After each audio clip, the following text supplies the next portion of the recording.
At about 5 feet 6 inches tall, this is the future of humanoids in healthcare. Meet Roby. I can recognize people, understand gestures, and analyze my surroundings instantly without relying on the cloud. Roby is from Italian company Oversonic Robotics, and it's working in all kinds of manufacturing.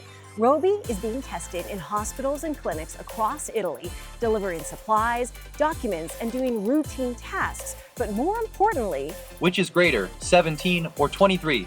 Guiding and motivating real people through physical and cognitive rehab exercises for conditions like stroke, Alzheimer's, and Parkinson's. The feedback has been extremely positive, somehow even higher than our expectation.